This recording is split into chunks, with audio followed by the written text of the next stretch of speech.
Hi everyone, I'm Spiro. Thanks for tuning in to this very important report. This will be a big picture kind of overview, so make sure you stick around for the entire report. Now, I've been covering in several recent reports the new digital financial system and how it will become the cherry on top of the international surveillance state. I've shown how the current health emergency of the coronavirus will likely be used as a scapegoat for the financial collapse, which we are already beginning to see take place, and which will then be used as the excuse to usher in this new monetary and financial system of control. Of course, the central banks and the governments do not want to take responsibility because the public may lose trust in the system, so enters the well-timed outbreak to take the blame. Well, today we're going to take a closer look at what is taking place behind the scenes as the infrastructure for this new system that is being built as we speak. In fact, it's been in the process of being built for years now at this point. Now, we have seen that Seattle in particular has been hit hard by this outbreak, and it was reported in the Seattle Times just last night that the Bill and Melinda Gates Foundation is funding a program which will soon offer an at-home testing kit for the coronavirus. Now, we have all seen the unreliable testing of the virus, and this appears to be a great solution on its surface.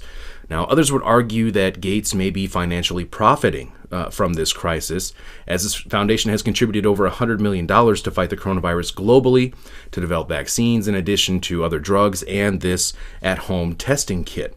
Now, surely they would expect some sort of return on that investment, right?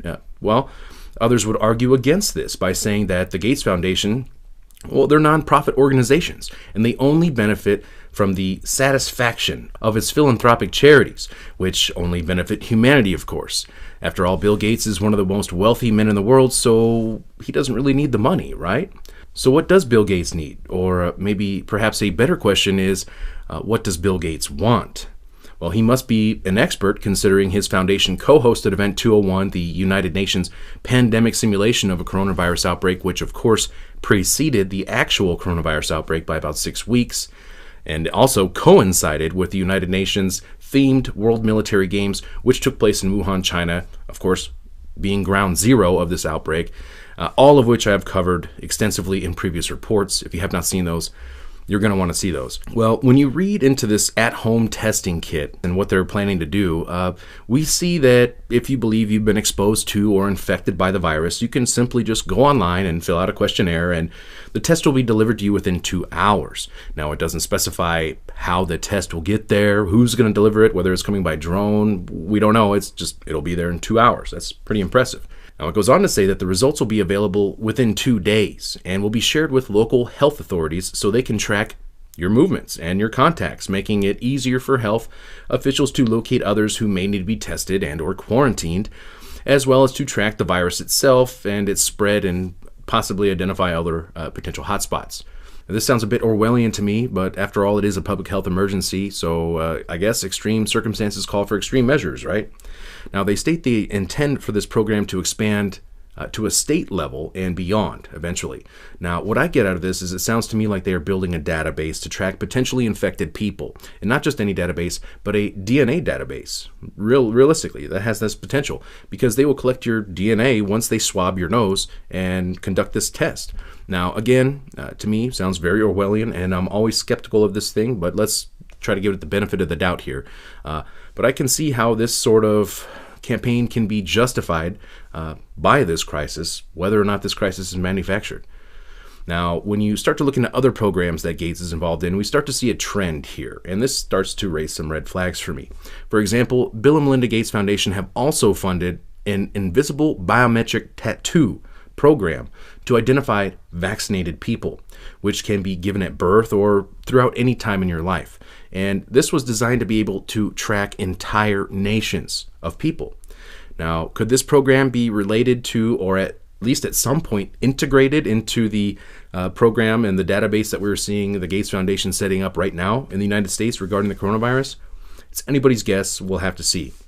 But this isn't the only example. And other programs connected to the Bill and Melinda Gates Foundation is the ID 2020 program, which is a program that claims that roughly 1 billion people on Earth are in danger because they have no internationally accepted form of identification. So those people who are at risk include people who are affected by a refugee crisis, which, of course, the current migrant crisis or refugee crisis that we've been seeing over the past several years appears very well to be an engineered crisis using weapons of mass migration to destabilize nations. And we're seeing this take place. Others, they state, are at risk are people who don't have medical records documented anywhere.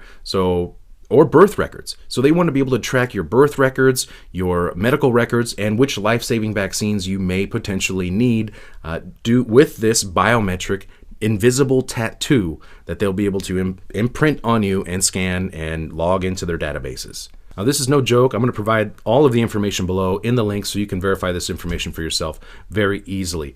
Now, this program is not only funded by Microsoft and Bill Gates separately, but Gates actually founded one of the main organizations named Gavi, which is leading this program. Other partners include Accenture, which is a RippleNet partner, the Rockefeller Foundation, and multiple branches of the United Nations, including its International Computing Center, which will likely be running to some degree the international database. Now, this digital ID system will track everyone and everything using blockchain technology. And not only will it provide medical history on you via the biometric tattoos or implanted microchips, which they mention in these reports, it'll also be used for employment and background checks, and will most likely be tied to your social credit score and even your bank accounts. Now, if you want to be able to do business, buy or sell things, or even be employed, you will likely have to be integrated into this system. Now, this is why I believe that this current health crisis is no accident. It aligns with all of their goals, as we can see right here on the United Nations' own website for its 2030 agenda.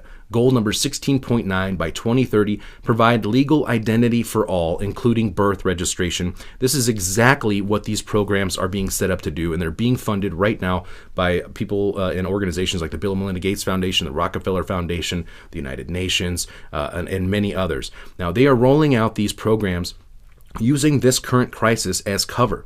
Cover for their new digital financial system, cover for their new global governance programs.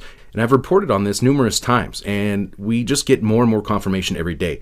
This is all connected. We can see the same players involved under every rock that we look under. Now, the central banks, which will integrate almost 2 billion people, which they call the unbanked, into this new system of slavery, in partnership with the UN, the Rockefellers, the Rothschilds, the Bill Gates.